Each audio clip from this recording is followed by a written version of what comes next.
Ya saudara, saya percaya setiap kita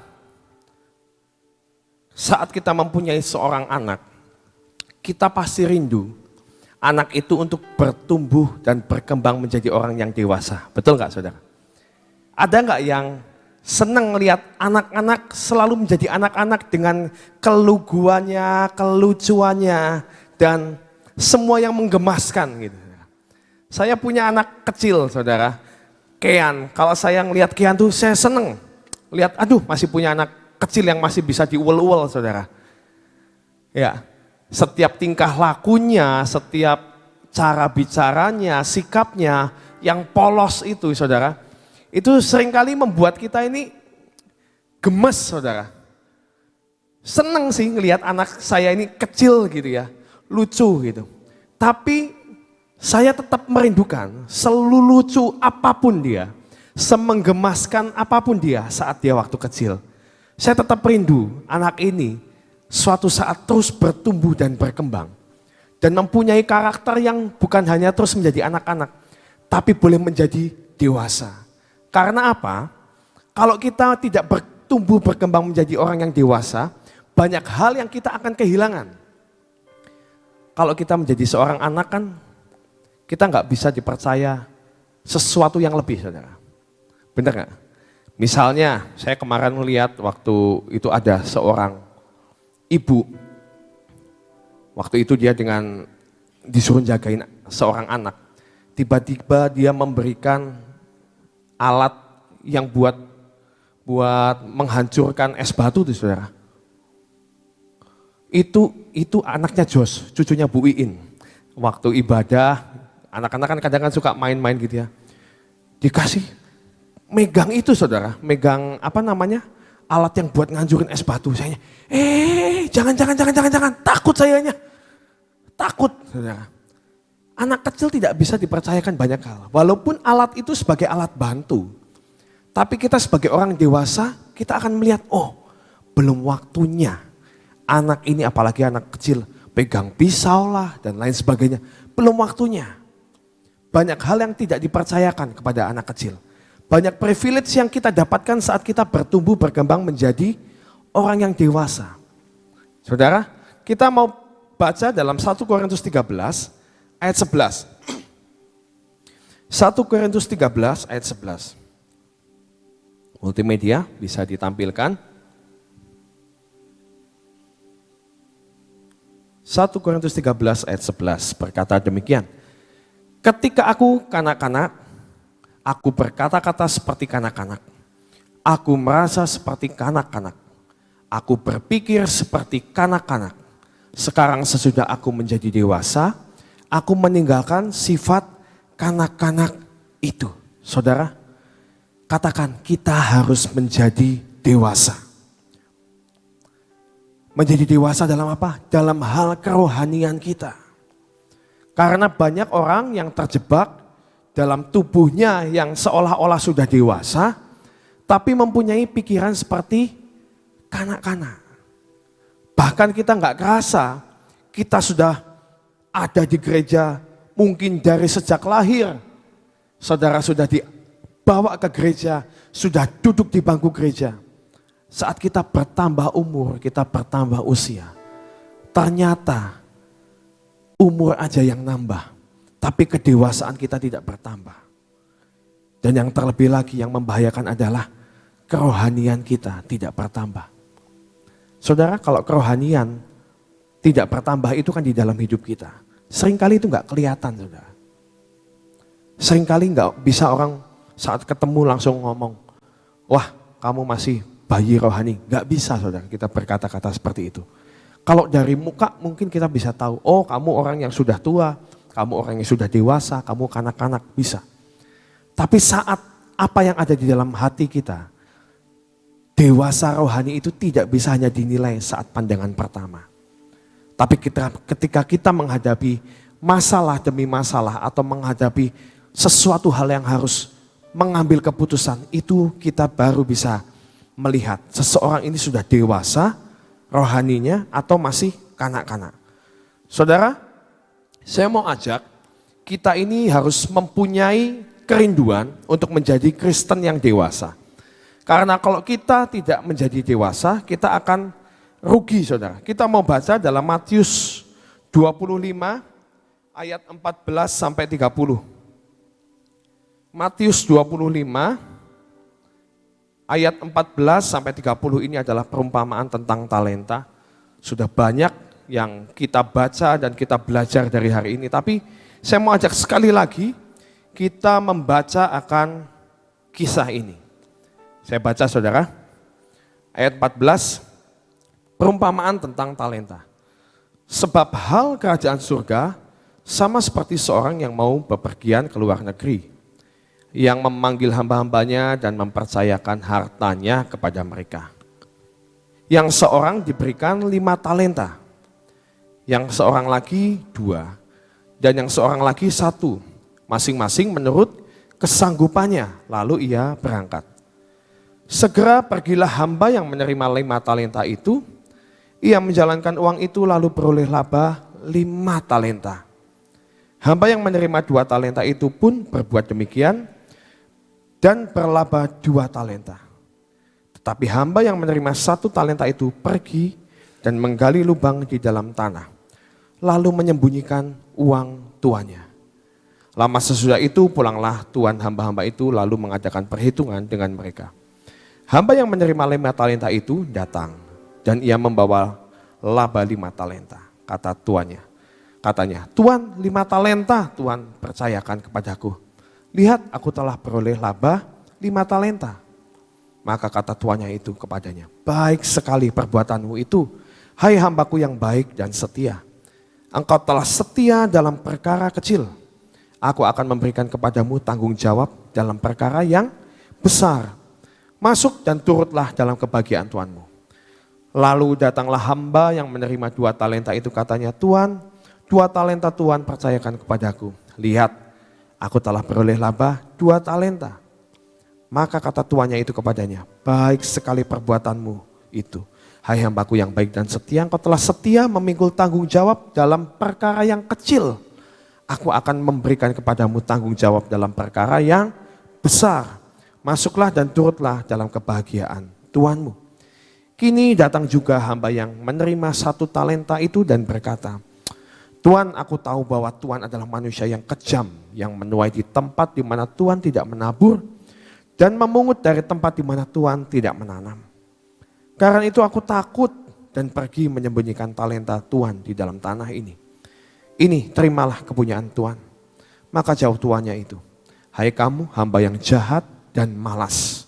Jadi kamu sudah tahu bahwa aku menuai di tempat di mana aku tidak menabur dan memungut dari tempat di mana aku tidak menanam. Karena itu sudahlah seharusnya uangnya itu kuberikan kepada orang yang menjalankan uang, supaya sekembaliku aku menerima serta dengan bunganya. Sebab itu ambillah talenta itu daripadanya dan berikanlah kepada orang yang mempunyai 10 talenta itu. Ayat terakhir. Karena setiap orang yang mempunyai kepadanya akan diberi, sehingga ia berkelimpahan. Tetapi siapa yang tidak mempunyai, apapun juga yang ada padanya akan diambil dari padanya. Saudara, saya tertarik dengan ayat 15, saudara. Yang seorang diberikannya 5 talenta, yang seorang lagi 2, dan yang seorang lagi 1.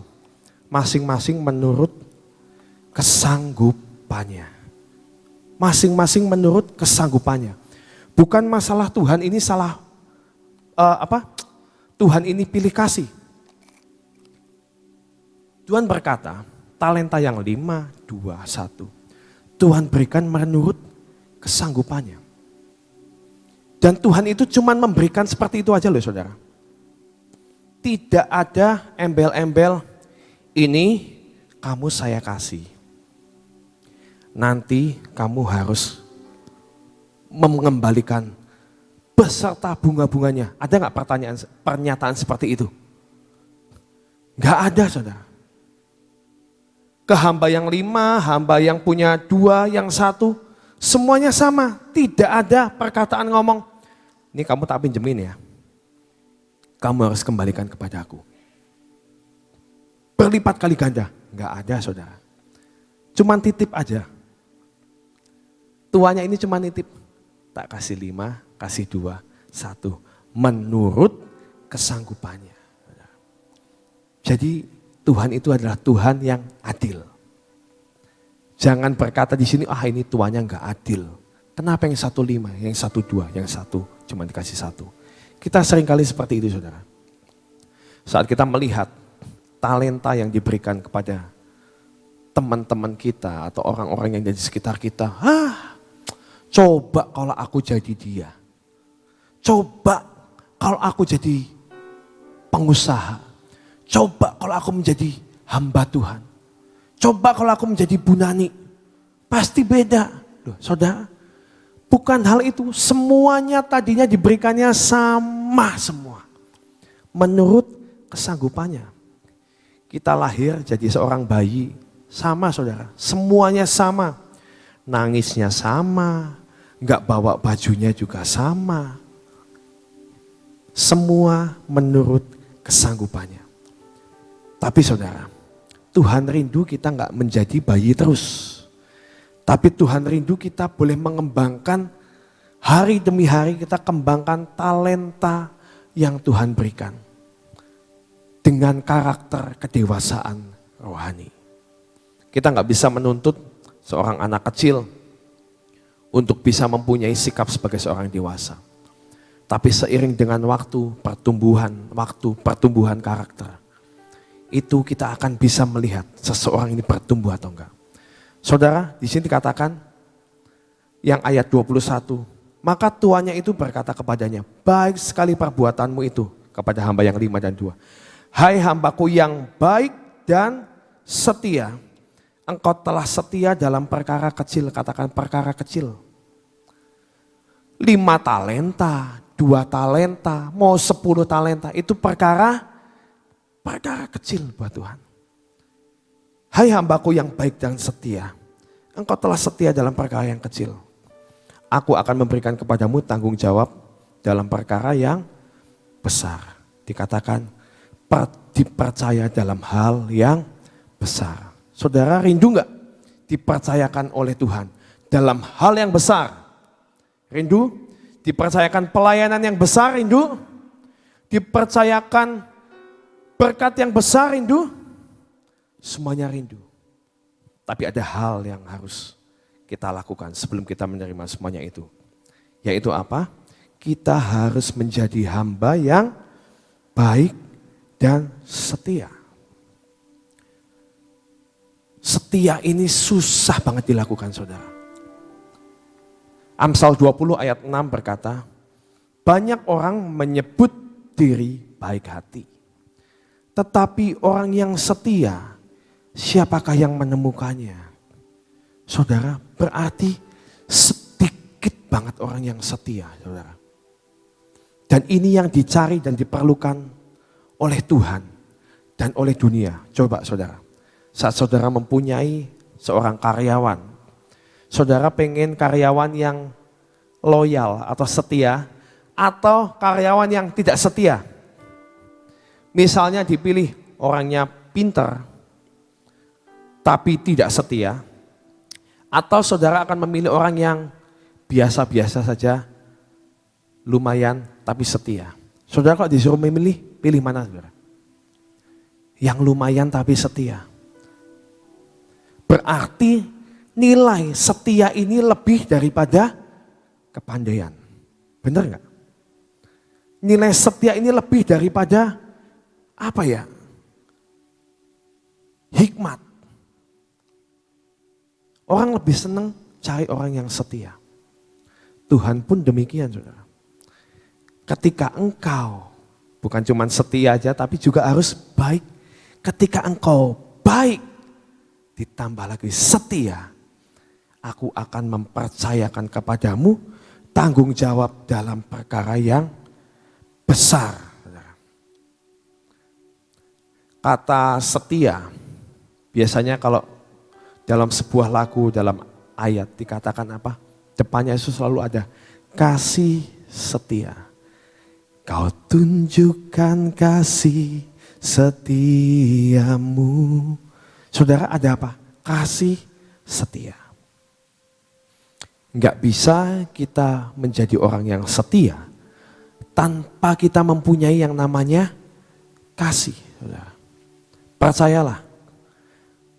Kau boleh berkata, kita boleh berkata, aku orang yang setia. Aku mau setia. Tapi kita tidak mempunyai kasih, nggak mungkin. Seorang pekerja, saat dia tidak mencintai dan mengasihi yang namanya perusahaannya atau pemimpinnya, itu tidak mungkin dia akan mempunyai roh kesetiaan. Saat ada kesempatan mungkin ada tawaran yang lebih, aku nggak mau lewat perusahaan kamu. Aku tahu kamu orang yang pintar, kamu orang yang bisa mengelola semuanya. Udah deh, aku mau kasih kamu kerjaan. Tapi jangan lewat perusahaan kamu, udah lewat kamu aja lah. Bisa lebih murah mungkin. Lewat kamu aja deh. Ya. Saudara, orang baik itu banyak. Tapi orang setia sedikit. Ketika engkau ada dalam posisi itu, engkau ditawari untuk istilahnya menusuk dari belakang perusahaanmu atau tempat kamu kerja, atau pelayananmu dan lain sebagainya. Apakah kita akan melakukan hal itu atau enggak? Saudara, ini sangat menentukan saudara. Ini perlu sebuah kedewasaan. Tapi kalau kita mempunyai kasih, kita loyal. Kita sering berkata dan mendengarkan firman heart and soul. Kita harus punya heart and soul with Jesus. Supaya apa? Supaya kita punya roh kesetiaan itu. Dikatakan dalam hari-hari yang terakhir ini, dalam Matius 24 ayat 12, ini adalah gambaran dari permulaan penderitaan atau hari-hari terakhir. Dan karena makin banyaknya kedurhakaan, maka kasih kebanyakan orang akan menjadi dingin. Saudara, biasanya kalau itu udah masalah, ini di sini perikopnya permulaan penderitaan. Kita ini hidup dengan nubuatan, saudara. Kita akan hidup di masa yang tidak menjadi lebih mudah. Tapi kita akan masuk menjalani yang namanya masa-masa kesukaran, masa yang sulit, saudara. Dan inilah yang dikatakan kasih menjadi semakin dingin. Artinya kasih semakin dingin apa? Banyak orang yang tidak setia lagi. Makanya Tuhan berkata, kalau nggak dipersingkat, kayaknya nggak ada deh yang bisa masuk ke kerajaan surga. Karena apa? Tuhan mencari mana hambaku yang baik dan setia. Apakah masih ada iman di bumi ini? Ternyata saat dalam masa kesukaran, banyak tawaran-tawaran dari dunia ini yang menggiurkan saudara. Banyak sekali kesuksesan instan yang ditawarkan di dunia ini. Saya mendengar beberapa teman yang membuka usaha, ditawarkan sebuah hal-hal yang spektakuler. Kamu mau nggak? Kamu punya apa, usaha apa? Saya punya restoran. Oke, kamu mau nggak? Ikut join sama saya.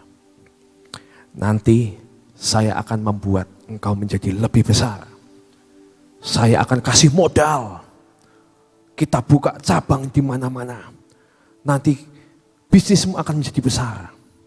Saudara, kalau orang zaman sekarang ditawari modal seperti itu, ini gimana mengembalikannya? Santai, gampang, nanti aja. Tapi ada hal yang tidak berkenan di hati Tuhan yang ditawarkan. Engkau harus mengingkari imanmu kepada Tuhan. Saudara, saat kita ditawari seperti itu, kalau kita tidak punya kedewasaan rohani, percayalah saudara, kita akan terhilang. Kita akan menjual Kristus atau iman kita. Hari-hari ini yang diperlukan dan dilihat apa? Kesetiaan. Percayalah saudara, jangan takut masuk masa kesukaran. Karena apa? Karena ada jaminan Tuhan. Immanuel, Tuhan akan menyertai kita. Walaupun melewat lembah sekalipun, tapi ada Tuhan bersama dengan kita. Dan kita hanya akan melewati. Kita melihat di sebelah kiri kita, jatuh 10.000 di sebelah kananku. Tapi kita akan tetap melewati. Kita tetap bisa menikmati yang kemarin dikatakan apa? Anugerah Tuhan. Cara pandang kita akan dirubah.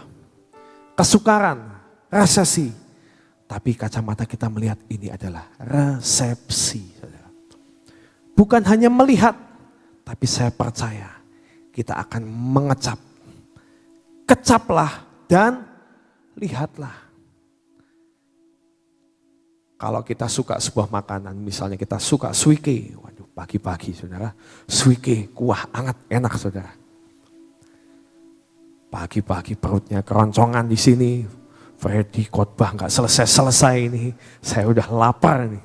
Asam lambung udah naik. Cepetan selesaikan. Saudara, kalau kita cuma ngelihat suike, wah enak. Tapi kalau kita nggak bisa ngecap, enak gak saudara? Nggak enak saudara. Cuma disuruh ngelihat nggak enak. Kalau enak ya bagi dong. Kita bisa nyoba ngicipin.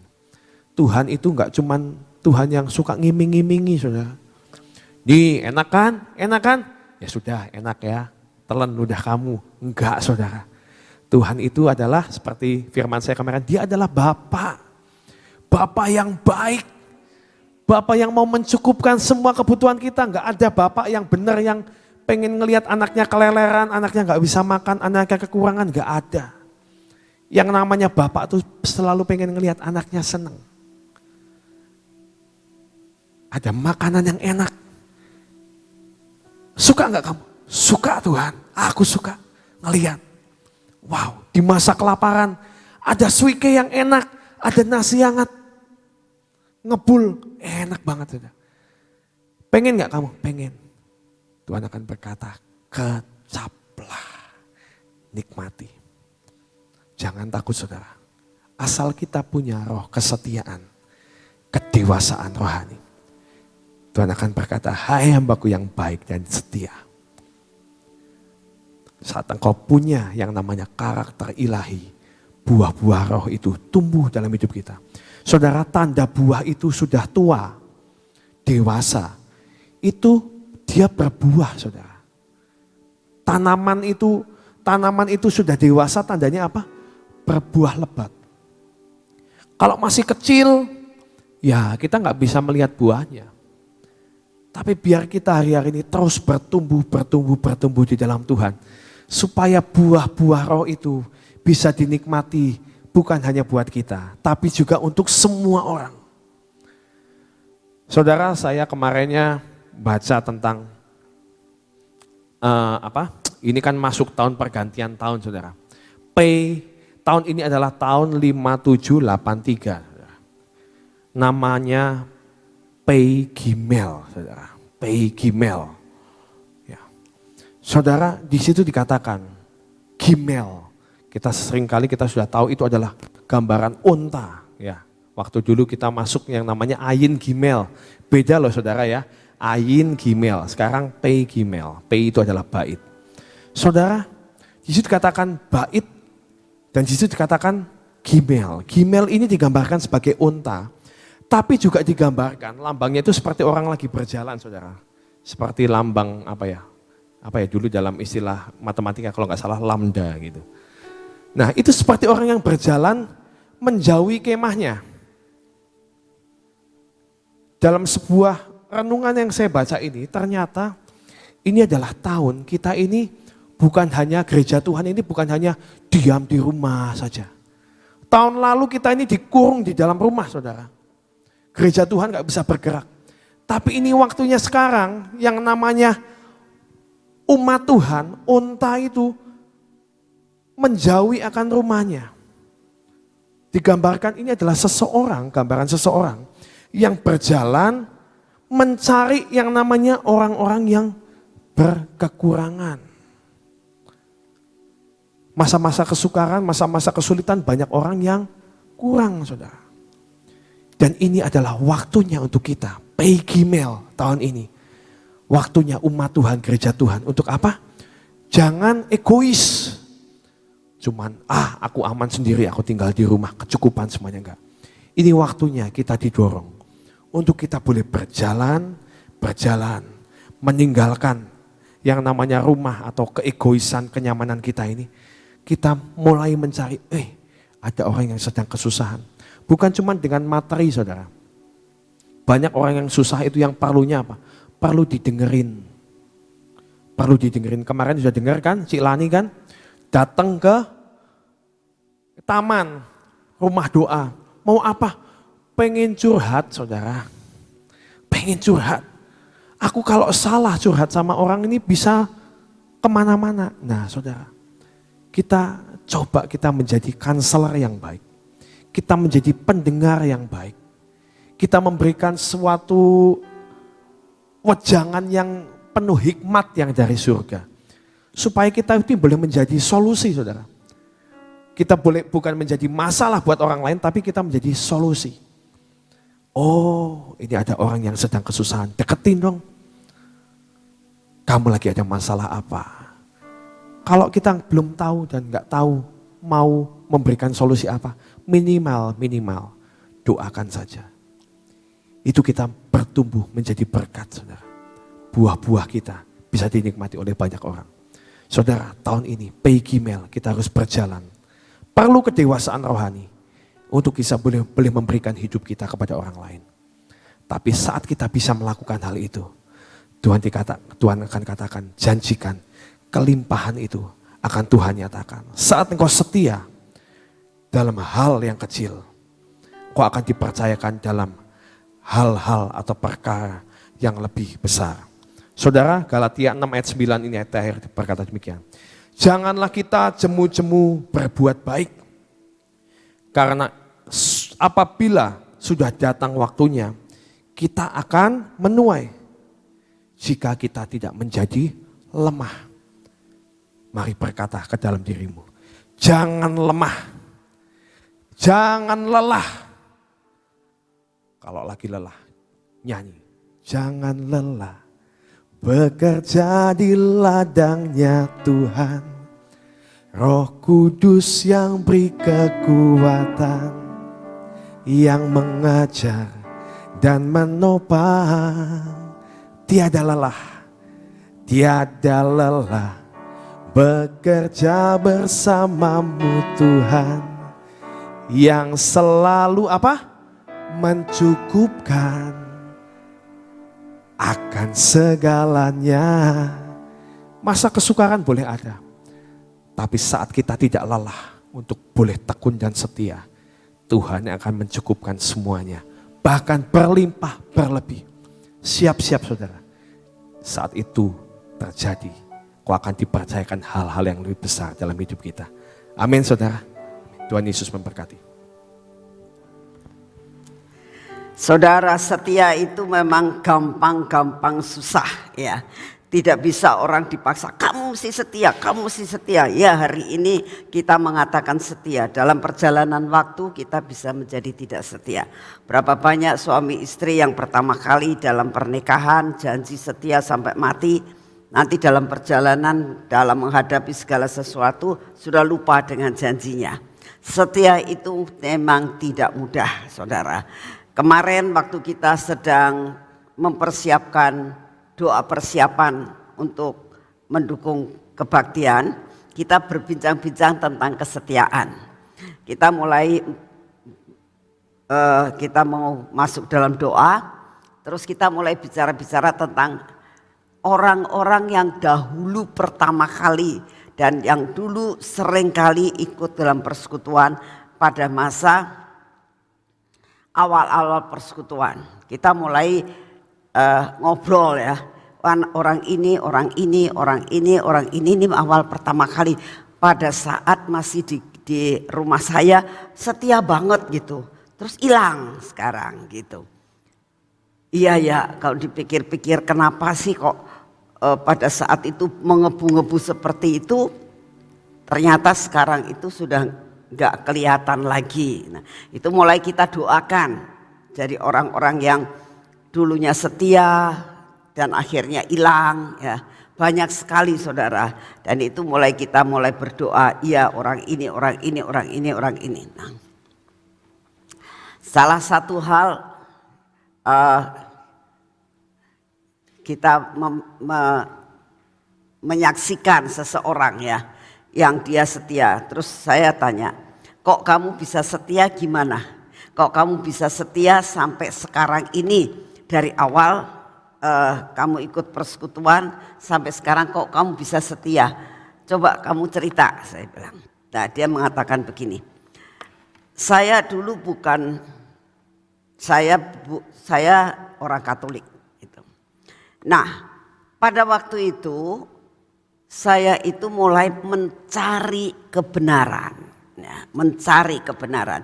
Jadi kesetiaan itu diawali dengan mencari, ya. Sebab setia itu adalah buah roh. Setia bukan karunia, setia itu buah roh. Dia katakan, saya mulai mencari kebenaran. Apa artinya kebenaran? Kebenaran adalah mana yang harus saya pilih. Saya ini ditanam di mana? Saya harus memilih.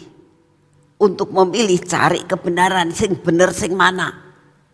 Sehingga aku bisa percaya dan aku akan tetap setia. Itu awal pertama kali. Lalu dia katakan dia cari. Sampai suatu saat sambil dia berdoa sampai mencari. Lalu dia itu mulai melihat perkataan eklesia, dia bilang. Arti eklesia adalah dikeluarkan dan dipisahkan menjadi satu kesatuan. Lalu yang kedua dia katakan, pada saat ada seminar gitu dari seorang hamba Tuhan, dia menangkap, dia katakan, ini banyak gereja yang punya denominasi. Sebenarnya yang Tuhan rindukan, dia bilang, adalah namanya eklesia, yaitu kamu dikeluarkan dan dipisahkan dari perkara-perkara tidak baik dan digabung menjadi satu, dan tujuannya adalah menjadi berkat buat dunia. Nah, saat dia itu mendengar perkataan itu, dia tangkap. Ya, ini ceritanya secara pribadi. Dia tangkap dan dia katakan, oh, aku tahu sekarang. Ya, aku harus masuk dalam persekutuan eklesia ini. Aku ditanam di tempat ini. Aku percaya Tuhan punya rencana yang luar biasa. Karena visi dan misinya untuk dunia. Untuk menjadi berkat buat dunia. Dipisahkan. Aku mau masuk di tempat ini. Nah, sesudah dia itu mengambil keputusan dengan apa yang dia dengar. Lalu dia mempunyai keputusan. Ini menurut pendapat dia. Inilah yang Tuhan mau untuk aku ditanam di tempat ini. Setelah itu lalu dia mulai ikut dalam suatu kegiatan yang ada, ya, kegiatan yang ada, dan sampai dengan sekarang dia bilang, aku tidak akan keluar, aku tetap setia karena aku tahu ini aku berjalan di dalam kebenaran. Nah, saudara, ini satu contoh. Jadi kalau saudara mau setia, itu harus cari dulu kebenaran sampai kamu percaya penuh, ya. Contoh. Kita tahu Yesus Kristus itu sudah mati untuk saudara dan saya. Itu kebenaran. Ya. Karena Alkitab mengatakan seperti itu. Itu harus percaya dulu. Sesudah percaya dan kamu merasakan kasihnya yang luar biasa, pengorbanannya yang luar biasa, penyertaannya yang luar biasa. Dalam masa kesukaran pasti Tuhan akan menolong hanya karena anugerah seperti yang kemarin disampaikan. Nah, sesudah itu kamu akan bisa setia kepada Tuhan. Dalam menghadapi apapun tetap setia. Karena apa? Sudah mantep ini loh kebenaran. Nah, jadi awal pertama kali bagaimana kita bisa setia, cari kebenaran di mana engkau akan mendapatkan sehingga menjadi setia. Dan saya berdoa kita semua yang mendengar akan hal ini kita tahu di mana kamu ditempatkan. Ya. Tahu persis itu kebenaran, kamu akan tetap bisa setia. Seseorang yang akan menikah asal tahu mantap betul-betul ini adalah jodoh yang Tuhan berikan, sudah mantap, kamu akan tetap setia dan tidak akan dapat mengingkari akan janjimu karena tahu persis ini yang terbaik yang Tuhan berikan buat kita. Amin. Yuk kita berdoa. Bapa, kami mengucap syukur untuk firman-Mu hari ini tentang kesetiaan Tuhan. Kami berdoa, kami minta anugerah-Mu, mampukan kami untuk kami tetap setia kepadamu sampai garis akhir. Bapa, kami berdoa pada saat ini. Kami minta anugerah-Mu untuk kami tetap percaya penuh bahwa apa yang Engkau tetapkan dalam hidup kami tahu dan mantap bahwa ini jalan yang kami jalani adalah jalan yang benar. Terima kasih untuk semuanya. Kami mengucap syukur untuk pujian dan penyembahan selama 1 jam. Terima kasih ya Tuhan. Kami saat ini tidak pernah lupa Tuhan, setiap hari kami mau menaikkan doa buat bangsa dan negara kami. Karena kami tahu Tuhan bahwa kalau kami menaikkan dupa penyembahan pujian, ini akan mengubah atmosfer di tengah-tengah kami. Mengubah atmosfer kota kami. Mengubah keadaan kehidupan kami. Kami tahu doa-doa yang kami naikkan akan mengubah suasana bangsa dan negara kami. Kami percaya akan hal ini Tuhan. Oleh karena itu kami tetap mau berdoa buat keadaan bangsa dan negara kami ini. Engkau yang akan menyelesaikan semua kemelut yang ada. Tuhan, berikan kepada Bapak Presiden kami hikmat yang daripadamu. Bukan sekedar Bapak Presiden, tetapi kami berdoa untuk semua stafnya Tuhan. Semua yang mendukung Tuhan. Semua departemen, semua menteri, semuanya kabinet.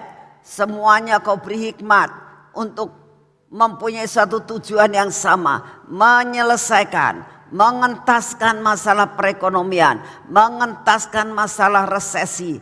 Kami minta Engkau yang akan memberikan kepada beliau-beliau ini Tuhan hikmat yang daripadamu, kepandaian dan kebijaksanaan yang daripadamu.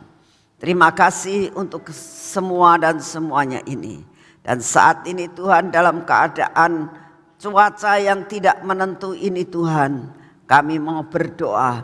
Biarlah Engkau memberikan kepada kami kekuatan kesehatan yang daripadamu. Daya tahan tubuh yang berasal daripadamu Tuhan, turun atas kami. Menguasai hidup kami, menguasai darah kami, menguasai akan sel-sel dalam tubuh kami. Sehingga kami menjadi kuat dan sehat. Bapak, kami berdoa pada saat ini Tuhan. Dimanapun kami berada, saudara dimanapun saudara berada, mari kita berdoa. Menyerahkan semua persoalan kami kepada Tuhan. Karena kami tahu hanya Tuhan yang sanggup menolong kita. Terima kasih Tuhan, kami mau menyerahkan akan beban-beban kami. Beban yang ada, masalah perekonomian saat ini, dagangan maupun apapun, kami minta Engkau turun tangan. Masalah sakit penyakit, saat-saat ini sedang menderita apapun, kami mau persembahkan kepadamu dan Engkau akan datang dan menyembuhkan. Terima kasih untuk semuanya, semua masalah keluarga, masalah suami, masalah istri dan masalah anak-anak. Kami mau mempersembahkan kepadamu karena kami percaya Engkau yang membuat solusi di dalam segala persoalan hidup kami. Terima kasih untuk semuanya Tuhan. Segala puji, hormat dan syukur kami naikkan di hadapan-Mu. Di dalam nama Tuhan Yesus. Mari kita masuk dalam pengurapan.